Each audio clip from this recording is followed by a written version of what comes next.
Makanya saya bilang Sokrates itu siapa? Iya. Sama halnya kalau Nabi Sulaiman itu kalau memang membuat Borobudur, berarti Nabi Sulaiman itu orang Jawa. Iya. Ya, bukan orang Yahudi. Betul. Kalau Nabi Sulaiman yang membuat Borobudur, berarti Nabi Sulaiman orang Jawa. Orang Jawa. Tapi tertolak nantinya ini.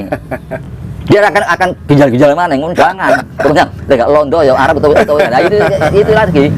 Nah, ini dua kelompok ini diketemukan, sudahlah. Sambil diteliti ini, teliti kembali Borobudur dan Prambanan. Di situ banyak artefak, banyak relief yang masih misterius.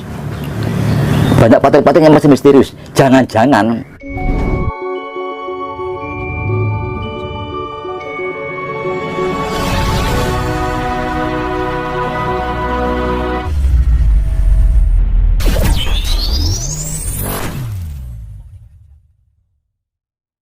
karena yang satu dipatok abad 8 dengan rujukan aksara tadi yang berlaku pada abad 8.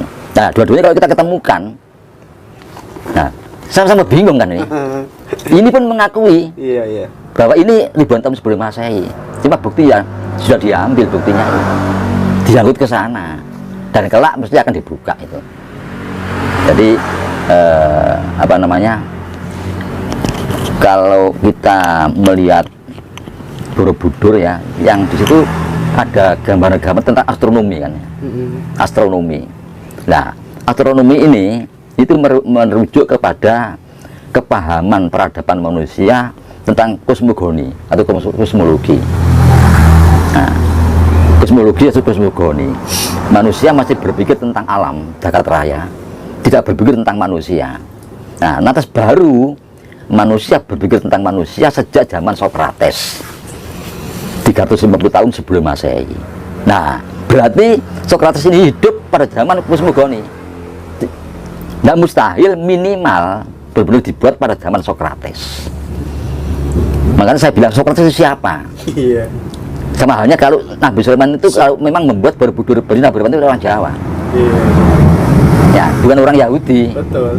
Kalau Nabi Sulaiman yang membuat Borobudur, berarti Nabi Sulaiman orang Jawa. Orang Jawa. Tapi tertolak nantinya ini. Dia akan ginjal-ginjal mana? Jangan. Terusnya, tidak Londo, ya Arab atau nah, itu lagi. Nah, ini. Jadi saya cenderung bahwa Sokrates ini apa ya?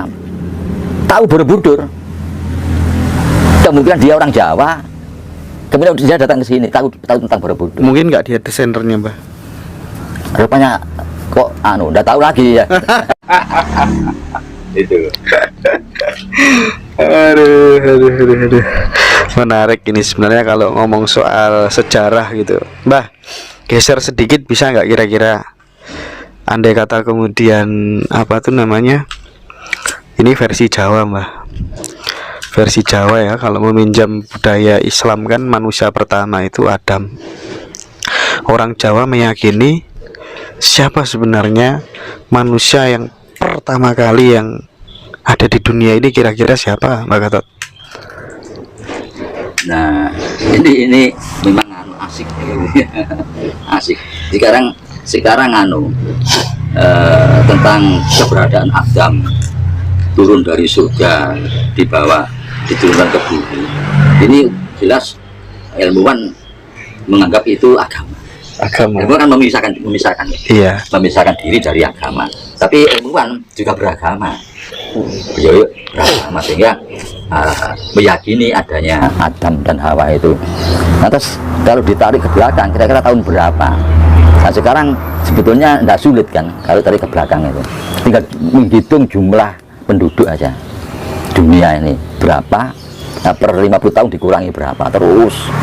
Dan terus kejadian perang mati berapa kan ada data semua, sehingga nanti bisa manusia tinggal berapa ribu tahun yang lalu kan gampang. Kalau serentak menghitung jumlah penduduk bumi sekarang per 50 tahun tambahnya berapa ketemu, terus dikurangi oleh perang dunia 1, perang dunia itu kan ada semua data-datanya itu, akhirnya ketemu. Nah, tinggal 2 orang ini sudah berapa ribu tahun yang lalu kan ketemu.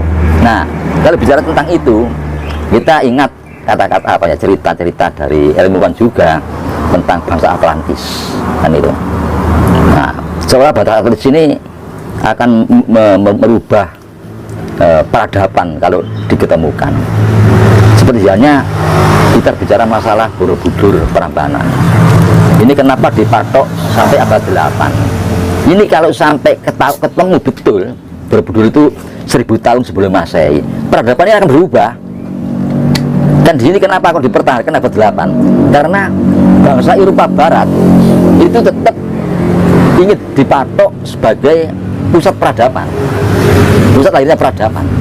Di belahan manusia di belahan bumi bagian barat sampai sekarang ini tetap dinyatakan sebagai pusat peradaban, awal peradaban. Nah, kalau Borobudur diketemukan ini justru melebihi kacau, akan berubah pandangan manusia itu tentang awal peradaban, tentang pusat peradaban, berubah. Nah, kalau muncul cerita Atlantis dari para ilmuwan yang tadinya di Mediterania, Laut Tengah, muncul lagi di daerah ini dan terakhir yang muncul di Nusantara, bahkan di Jawa, di Cuari kan, di Pulau Cuari, Jawa ini bangsa Atlantis. Lalu kalau bagi saya, andai kata itu betul, bisa ya di Borobudur itu pusatnya. Iya, dari mana lagi? Ya itu, nah, saat dulu kan manusia kan masih sedikit. Iya. Mungkin ada sekian ribu orang. Borobudur Prambanan. Andai kata ada 2, Atlantis dan manusia apa satunya Semeria apa? Lemuria. Ya Borobudur Prambanan ini. Kalau memang ada, ya sudah ada perlu ke lain. Coba begini ya. Nah ini penting, ini begini. Jadi sekarang penelitian Gunung Padang dan Liangan itu banyak kelompok-kelompok ilmuwan dari segala macam latar belakang ilmu itu meneliti tentang Gunung Padang, Liangan. Wah, Barat ya Pak? Iya. Nah, anehnya apa? Ada kelompok lain itu yang berkomentar yang nggak enak bahwa penelitian yang dilakukan sekarang oleh kelompok-kelompok ini itu kadang-kadang nilai akademisnya kurang. Itu yang saya pernah dengar. Nilai akademisnya kurang. Sehingga karena apa? Ada muatan politis dalam meneliti situs Liangan dan Gunung Padang ini. Ada muatan politis. Katanya yang mengkritik ini. Iya. Politis apa yang dimaksud? Sekarang banyak peneliti ini lebih membanggakan sebagai bangsa. Dia dalam meneliti itu dilembari atau didasari rasa bangga sebagai bangsa. Itu bagus. Kenapa tidak boleh? Kalau semua bangsa-bangsa itu setiap kali bicara masalah sejarah masa lampau mesti membanggakan dia sebagai bangsa. Nah, justru yang berbau politis ini yang mengkritik ini. Yang mengkritik katanya banyak kelompok peneliti yang nilai akademisnya itu rendah karena ada muatan politis. Apa muatan politisnya? Bangga sebagai bangsa, ada kepentingan membanggakan bangsanya. Justru menurut kita rasakan enggak. Justru yang kritik ini dia ingin menghantam. Demikian ada kelompok membanggakan bangsa dihantam sama ini. Ini yang bermuatan politis, tidak akademis ini. Yang menghantam tidak akademis, bermuatan politis ini. Nah, kalau memang ini 2 kelompok ini diketemukan, sudahlah sambil diteliti ini, teliti kembali Borobudur Prambanan. Di situ banyak artefak, banyak relief yang masih misterius, banyak patung-patung yang masih misterius. Jangan-jangan itu berbau ilmu yang sangat tinggi, ilmu teknologi, ilmu budaya yang sangat tinggi yang belum kita teliti. Karena apa? Karena jelas Borobudur Prambanan ini sudah diakui oleh UNESCO, sudah dinyatakan sebagai warisan dunia, warisan peradaban dunia dalam bidang budaya. Jelas sudah diakui. Ini aja digencarkan penelitiannya agar terkuak semua rahasianya dan akan muncul kebesaran kita itu pada masa lampau. Kalau meneliti Gunung Padang dan Liangan ini ada yang mencurigai kita bermuatan politis karena bangga sebagai bangsa. Iya. Nah, justru yang kritik ini bermuatan politis. Nah, kembali aja sambil ini betul-betul digencarkan penelitiannya. Nah, ini bagus. Keyakinan Mbak Gatot. Iya. Yogyakarta akan menjadi pusat laboratorium dunia. Gimana kira-kira?